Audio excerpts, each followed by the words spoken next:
Gising na tayo sa bagong araw, huminga ng malalim at damhin ang presensya ng Diyos sa paligid mo. Ngayong umaga, kasama mo siya sa bawat hakbang mo. Tandaan, ayon sa awit 5:3, Panginoon, sa umaga ay dinirinig mo ang aking tinig. Sa umaga ay inihaharap ko sa iyo ang aking panalangin at nanonood ka. Hayaan mong gabayan ka ng kanyang liwanag at buksan ang puso mo sa kapayapaan at pag-asa.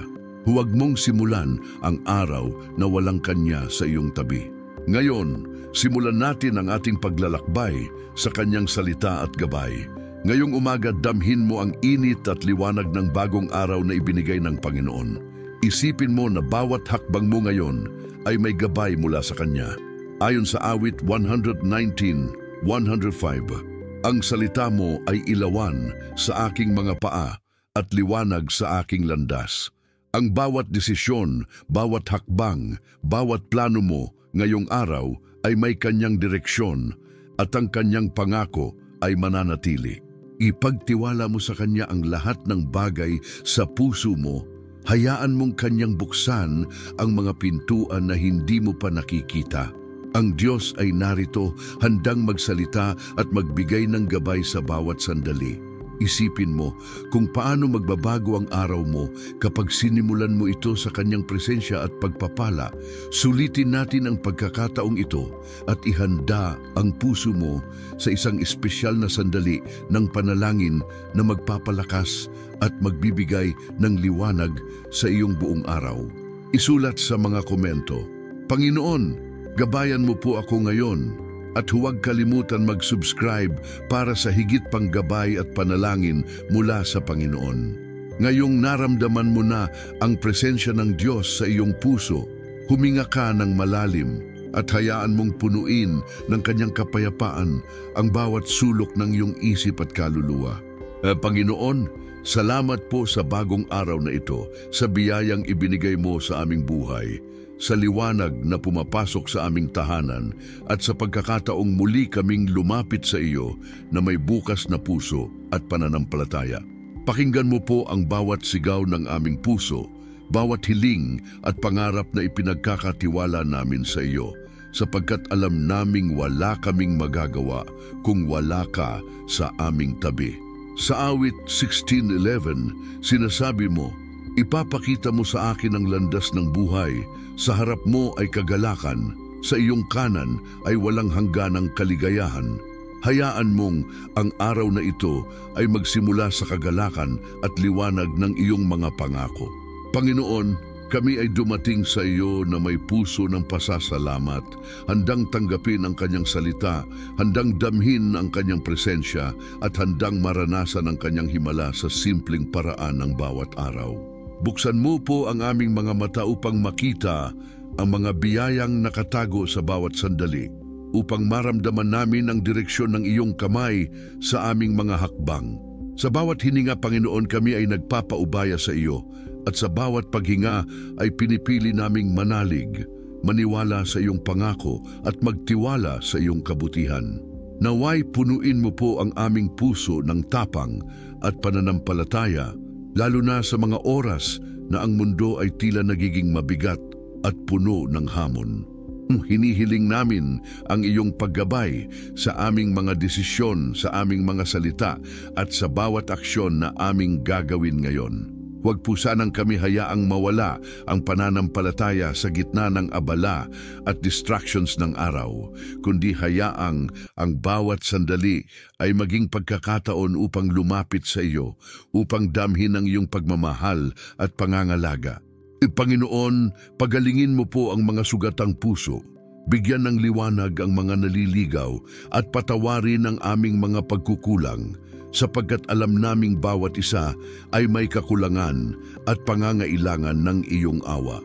Sa awit 30:18, sinasabi mo, ang Panginoon ay malapit sa mga may pusong wasak, inililigtas niya ang mga may espiritong durog. Hayaan niyo pong maging totoo ito sa buhay namin sa araw na ito, na kami ay mararamdaman ang iyong presensya sa bawat hakbang at bawat salita. Tulungan mo po kaming maging bukas sa bawat biyayang iyong ibinibigay. mula sa pinakamaliit hanggang sa pinakamalalaki, upang hindi namin palampasin ang iyong kabutihan sa araw na ito. Panginoon, ipakita mo po sa amin ang direksyon kung saan dapat kaming maglakad, bigyan ng karunungan at maliwanag na isip upang piliin ang tama at lakas upang itaguyod ang iyong pangalan sa bawat gawain at relasyon. Hinihiling namin na ang aming mga pamilya ay maprotektahan, mapanatili ang kalusugan at mapuno ng kagalakan at kapayapaan, sapagkat ang bawat isa sa amin ay mahalaga sa iyo at alam naming hindi ka nag-iiwan ng sinuman. Hinihiling din po namin ang iyong pagpapala sa aming mga anak, sa aming mga mahal sa buhay at sa bawat taong makakasalamuha namin ngayong araw, na sila rin ay madama ang iyong gabay at pagmamahal. Panginoon, hayaan mo po kaming maging instrumento ng iyong kapayapaan at pag-ibig upang ang aming salita at kilos ay makapagbigay ng inspirasyon, pag-asa at liwanag sa iba. Sa bawat oras na kami naguguluhan, naway madama namin ang iyong kamay na gumagabay. At sa bawat tagumpay na aming mararanasan, ipaalala sa amin na ito ay dahil sa iyong biyaya at hindi sa aming sariling lakas. Salamat po, Panginoon, sa pagkakataong ito, sa pagkakataong makausap ka sa tahimik na paraan, sa pagkakataong damhin ang iyong kapayapaan at presensya sa aming puso. Pinupuri ka namin, itinatangi at inaalay namin ang aming araw, ang aming isip at ang aming puso sa iyo. Naway maramdaman namin ang kapayapaan ng Panginoon sa bawat hininga at sa bawat pagkakataon ay kami maging maligaya, puno ng pananampalataya at pag-asa. O tulungan mo po kaming panatilihin ang focus sa iyo, sa iyong mga pangako at sa direksyon na ibinibigay mo sa aming buhay. Hinihiling namin ang iyong proteksyon sa bawat hakbang, sa bawat relasyon at sa bawat desisyon na aming gagawin. Panginoon, naway ang aming mga puso ay maging bukas sa pag-ibig at habag upang kami rin ay makapagbigay ng liwanag sa iba at sa gayon ay maging instrumento ng iyong kapangyarihan sa mundong ito.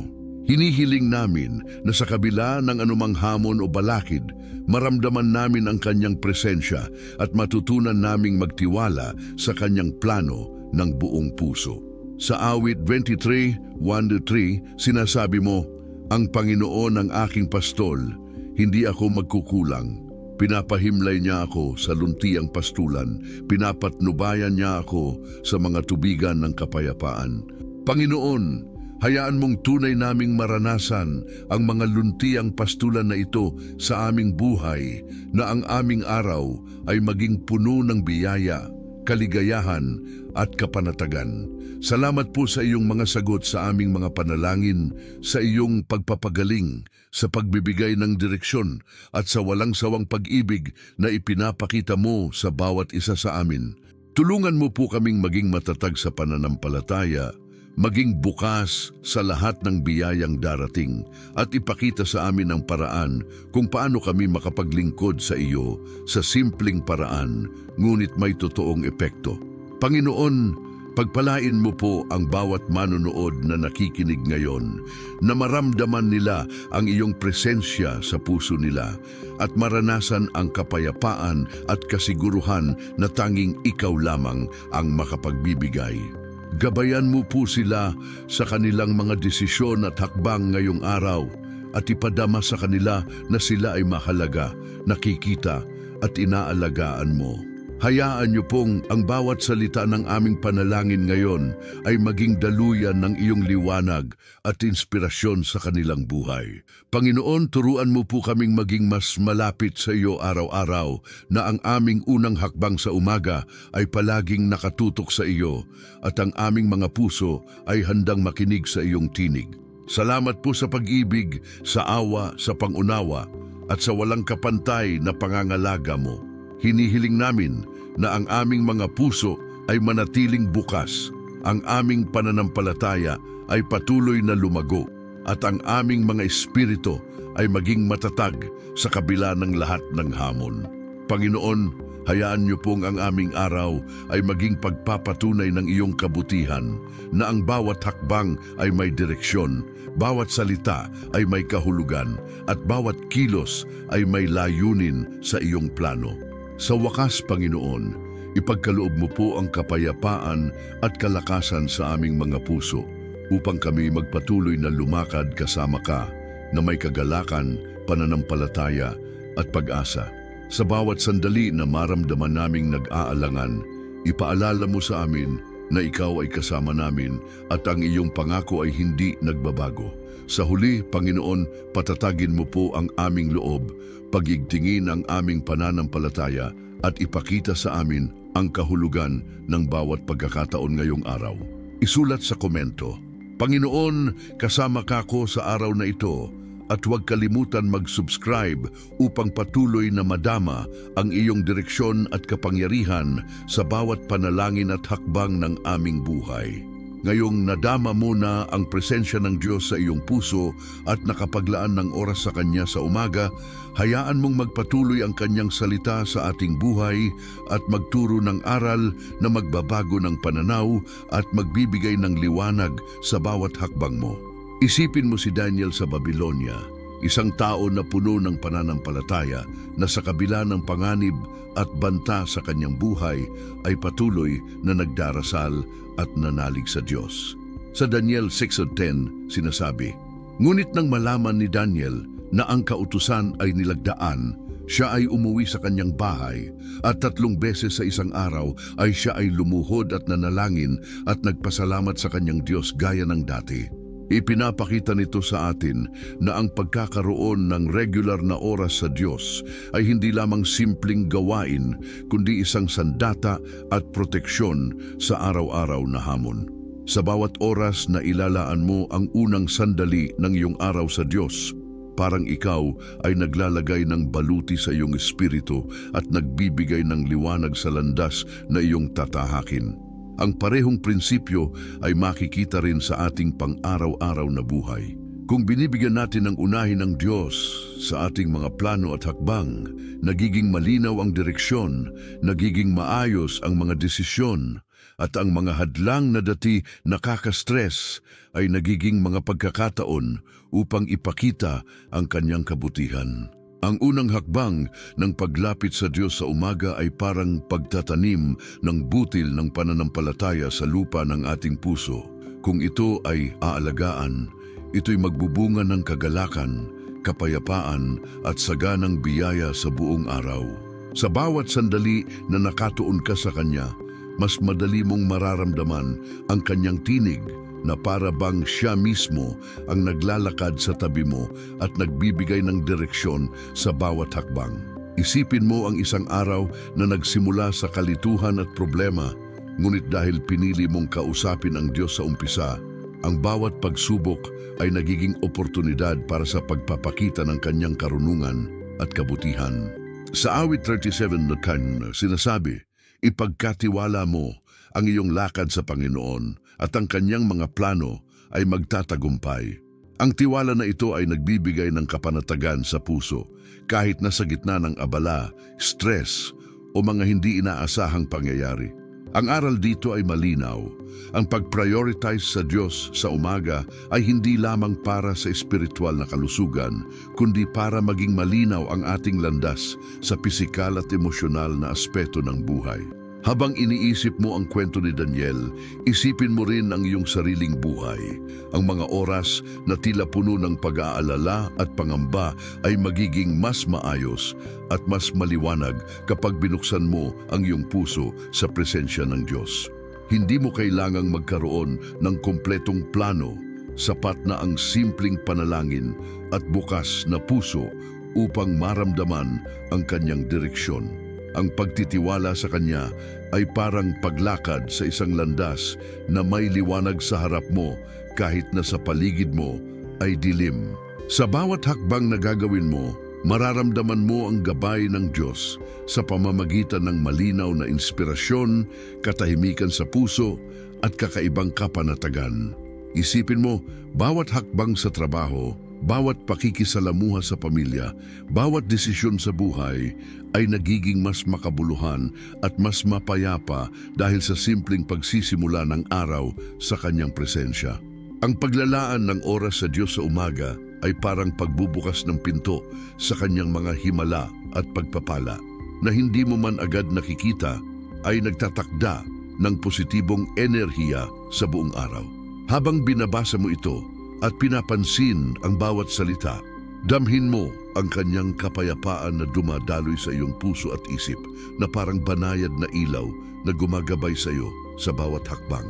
Sa awit Ching 12, sinasabi, sapagkat pinapabanal mo siya na may pananampalataya sa iyo, pinapaligaya mo siya ng biyaya tulad ng sa isang kaibigan. Ito ang kapangyarihan ng regular na oras sa Diyos na hindi lamang nagpapatatag sa ating espiritu, kundi nagdudulot din ng kagalakan at biyaya sa ating pakikipag-ugnayan sa mundo. Habang iniisip mo ang mga aral na ito, tanungin mo ang iyong sarili, paano magbabago ang aking araw kung unahin ko ang Diyos? Paano magiging mas malinaw ang aking landas at mas matatag ang aking loob? Ang sagot ay nasa simpleng panalangin at pagtitiwala na nagiging susi sa aktibong pananampalataya at mas malalim na koneksyon sa Kanya. Sa bawat oras na ilalaan mo ang unang sandali ng umaga sa Kanya, parang binubuksan mo ang pinto para sa patuloy na gabay, proteksyon at inspirasyon. Ipinapakita ng mga kwento sa Biblia na ang mga taong nagtitiwala sa Diyos sa umpisa ng araw ay nagtatagumpay sa pamamagitan ng kanyang karunungan at presensya. Tulad ni Daniel, hindi nila kailangan pang humanap ng sariling solusyon sa lahat ng problema. Ang Diyos mismo ang naglalakad sa tabi nila, nagbibigay ng gabay at nagtatakda ng tamang hakbang sa tamang panahon. Ang aral na ito ay hindi lamang para sa nakaraan. Ito ay para sa araw na ito, para sa bawat sandali ng ating buhay.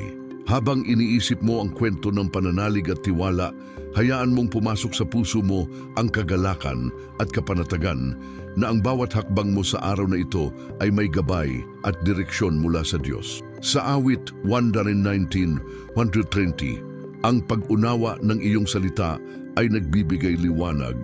Ang pagninilay nito ay nagbibigay kaalaman sa mga inosente. Ipinapakita nito na ang oras sa Diyos ay nagbibigay liwanag hindi lamang sa ating espiritu, kundi sa ating isip at damdamin na tumutulong sa atin na gumawa ng mas tamang desisyon at maramdaman ang kanyang presensya sa bawat aspeto ng buhay. Ang mga simpleng hakbang na ito ng pagtitiwala, panalangin at pagbubukas ng puso ay nagiging pundasyon ng mas matibay na pananampalataya na magdadala ng kapanatagan, direksyon at kaligayahan sa bawat sandali. Habang nararamdaman mo ang kanyang kapayapaan at gabay, isipin mo kung paano magbabago ang araw mo kapag patuloy mong pinipili ang kanya bago ang lahat. Kapag ang unang salita mo sa umaga ay para sa Kanya at ang unang hakbang mo ay sa Kanyang landas. Tulungan mo pong gabayan ang bawat isa na nakikinig ngayon upang maramdaman nila ang parehong kapayapaan at direksyon sa kanilang puso at maging inspirasyon sa kanilang pamilya at komunidad.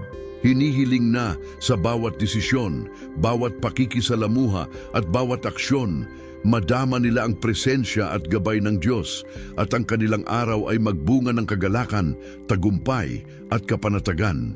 Sa pamamagitan ng kwento ni Daniel, sa pamamagitan ng mga salitang ito at sa pamamagitan ng ating personal na koneksyon sa Diyos, mararamdaman natin ang kabuuang kapangyarihan ng kanyang presensya sa ating buhay.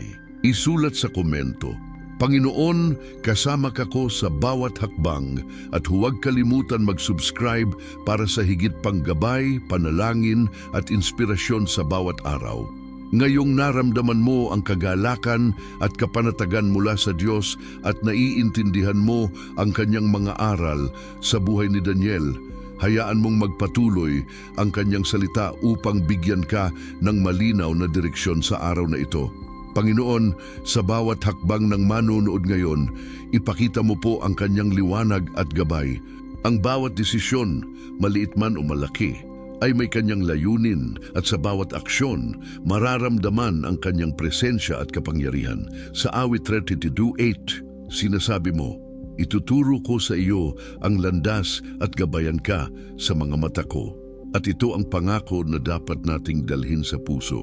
Hindi kailanman nag-iisa ang sinumang naglalakad kasama ang Diyos. Isipin mo ang araw mo ngayon. May mga hamon, may mga pagkakataon, may mga pagsubok sa trabaho, pamilya at personal na buhay, ngunit sa bawat isa nariyan ang kanyang gabay na nagbibigay liwanag sa madilim na bahagi at nagpapagaan ng bigat sa iyong puso. Ang paglapit sa kanya sa umpisa ng araw ay hindi lamang panalangin. Ito ay pagtanggap sa direksyon ng kanyang kamay na may kapangyarihan at pagmamahal. Ang bawat sandali na ikaw ay nananalangin at nakikinig sa Kanya ay parang pagbubukas ng pintuan ng langit sa iyong buhay na nagdadala ng malinaw na direksyon at bagong pananaw. Panginoon, hayaan mo po kaming maramdaman na ang bawat desisyon na gagawin namin ay may Kanyang patnubay at ang bawat hakbang ay nagiging oportunidad upang ipakita ang Kanyang kabutihan. Sa awit Damon T. Ipakita mo sa akin, Panginoon, ang iyong mga daan. Ituro mo sa akin ang landas na aking tatahakin. Gabayan mo ako sa iyong katotohanan at turuan mo ako sapagkat ikaw ang aking tagapagligtas. Ang mga salitang ito ay nagbibigay ng tiwala at kapanatagan na ang Diyos ay kasama natin sa bawat hakbang at na ang kanyang mga plano ay laging mas mataas kaysa sa ating sariling pangunawa. Habang iniisip mo ang mga aral na ito, isipin mo ang iyong sariling buhay. Paano magbabago ang bawat sandali kung patuloy mong pipiliin ang Diyos sa umpisa ng araw? Kung ang bawat unang hakbang ay sa Kanya, kung ang bawat desisyon ay may gabay niya, paano magiging mas magaan at mas makabuluhan ang iyong araw? Ang simpleng panalangin sa umaga ay parang pagbibigay ng susi sa pintuan ng kanyang himala. At kapag binuksan mo ito, makikita mo ang mga biyaya na nakatago sa bawat pagkakataon. Panginoon, tulungan mo po kaming manatiling nakatuon sa iyo upang sa gitna ng abala at mga distraksyon ng buhay, patuloy naming maramdaman ang kanyang presensya at ang aming araw ay puno ng direksyon, inspirasyon at positibong enerhiya. Ang bawat hakbang, bawat salita, bawat desisyon na gagawin ng manunood ngayong araw ay magiging mas malinaw, mas maayos at mas makabuluhan dahil sa gabay ng Diyos. Tulungan mo po silang damhin ang kapayapaan na nagmumula sa Kanya at maranasan ang kagalakan ng bawat sandali. Habang iniisip mo ang mga pangako ng Diyos sa awit 37:23, ang mga hakbang ng isang matuwid ay pinapaboran ng Panginoon. Tandaan mong ang bawat hakbang na may pananampalataya at pagtitiwala ay nagdudulot ng biyaya at tagumpay. Sa bawat pakikisalamuha, sa pamilya, kaibigan at sa trabaho, mararamdaman ang impluwensya ng kanyang presensya at ang iyong mga salita ay magiging instrumento ng inspirasyon at kagalakan sa iba. Panginoon, ipaalam sa bawat isa na nakikinig ngayon na ang kanyang gabay ay hindi natatapos sa simpleng panalangin. Ito ay patuloy na proseso ng pakikipag-usap, paglapit at pagtitiwala sa Kanya sa bawat sandali ng buhay. Huwag po sanang hayaang mawala ang tiwala sa gitna ng abala at hamon. Sa halip, palakasin mo po ang loob at pananampalataya ng bawat isa upang patuloy silang makapaglakad sa kanyang landas. Sa awit 121:1-2, sinasabi, "Itinataas ko ang aking mga mata sa mga bundok, mula saan manggagaling ang aking tulong. Ang aking tulong ay mula sa Panginoon na gumawa ng langit at lupa." Panginoon, hayaan mong ang manonood ay maramdaman ang kanyang presensya na sa bawat problema at pagkakataon may gabay at tulong na darating mula sa Kanya. Habang iniisip mo ang lahat ng ito, damhin ang bawat salita, bawat pangako at bawat direksyon na Kanyang ibinibigay sa iyong puso.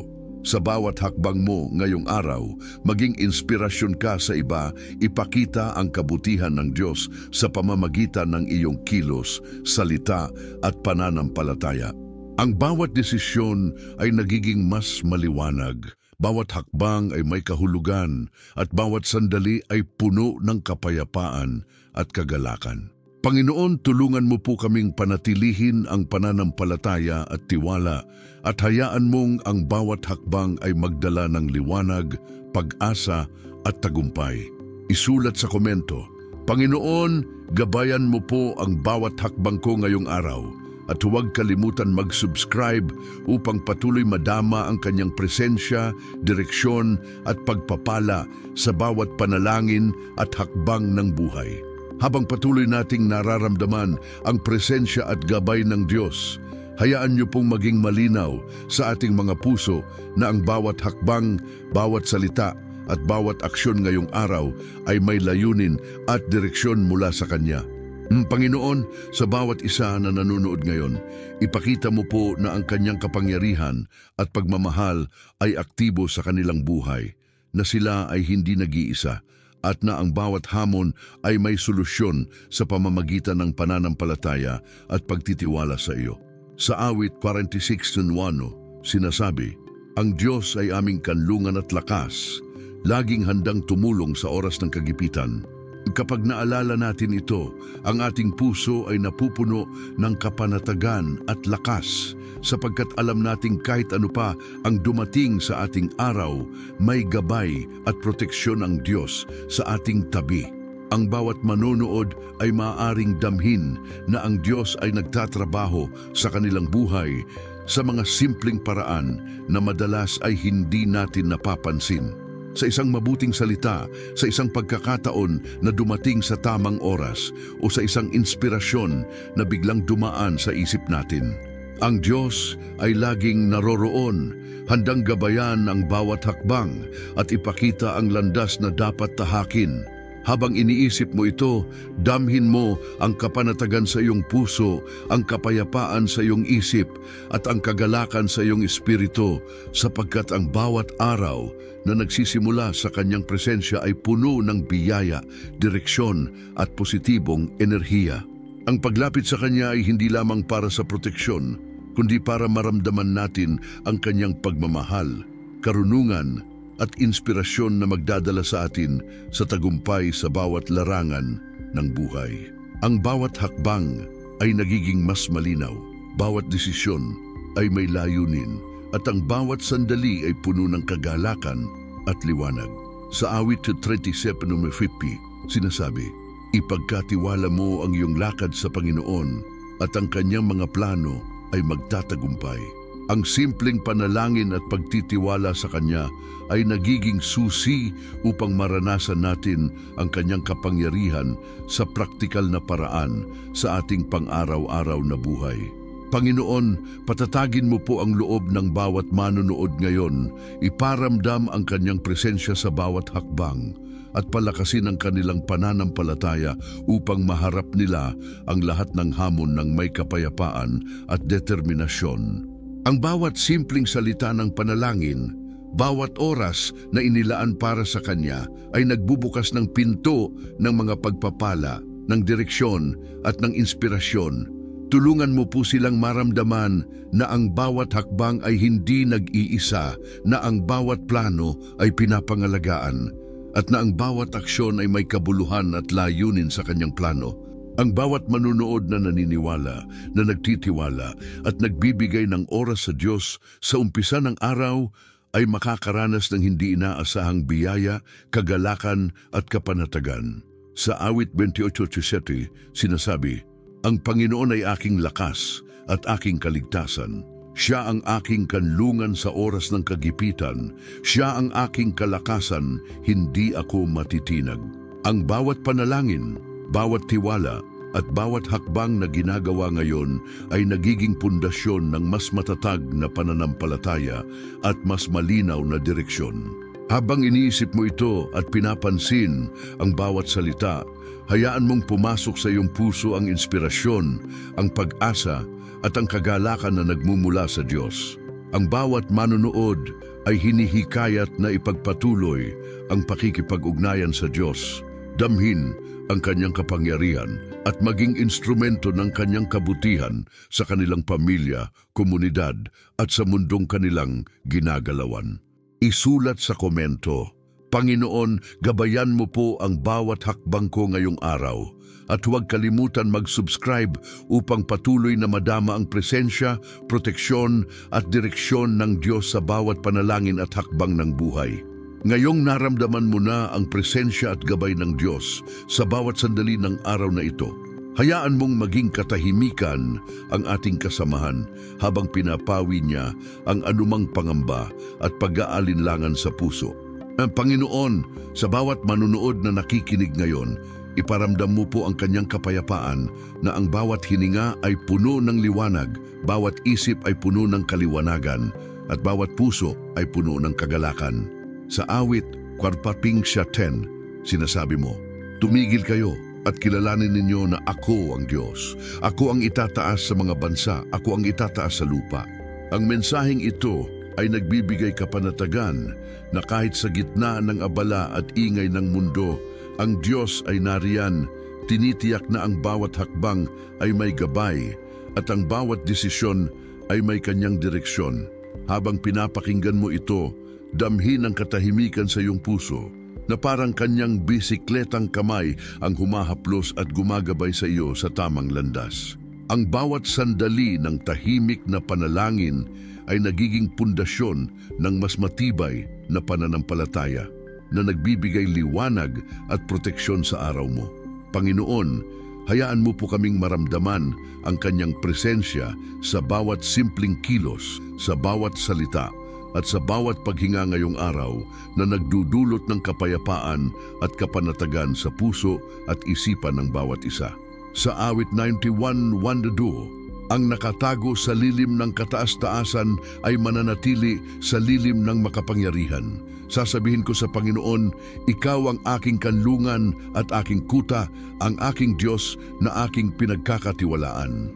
Sa mga salitang ito, nararamdaman natin ang katiyakan na ang bawat oras na inilaan natin sa Diyos, bawat panalangin at pagtitiwala ay nagdudulot ng proteksyon, gabay at biyaya sa ating buhay.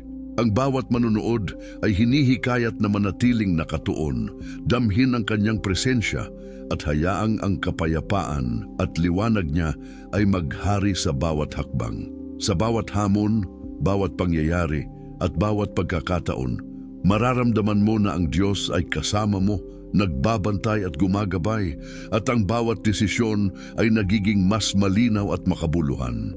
Ang bawat oras ng panalangin, bawat oras ng katahimikan ay nagbibigay ng lakas at kapanatagan na parang humuhubog sa ating puso upang maging mas matibay at mas handa sa bawat hamon. Habang naririnig mo ito, isipin mo ang kapayapaan at kagalakang dala ng Diyos sa bawat aspeto ng iyong araw, na ang bawat hakbang, salita at aksyon ay nagiging instrumento ng kanyang kabutihan at inspirasyon sa iba. Panginoon, tulungan mo po kaming maramdaman ang kanyang presensya sa bawat sandali at iparamdam sa bawat manonood na ang kanyang gabay at pagmamahal ay laging nariyan. Ang bawat hininga, bawat tahimik na sandali ay nagiging daluyan ng kapayapaan at pag-asa na nagbibigay direksyon at lakas sa araw na ito. Sa huli, ipaalala sa bawat manonood na ang bawat oras ng pagtitiwala at panalangin sa Diyos ay nagbubukas ng pinto sa kanyang mga himala at pagpapala. Isulat sa komento, Panginoon, kasama ka sa bawat hakbang ko ngayon. I-click ang video sa screen para sa karagdagang panalangin at inspirasyon. At huwag kalimutan mag-subscribe upang patuloy madama ang gabay, proteksyon at pagpapala ng Diyos sa bawat panalangin at hakbang ng buhay.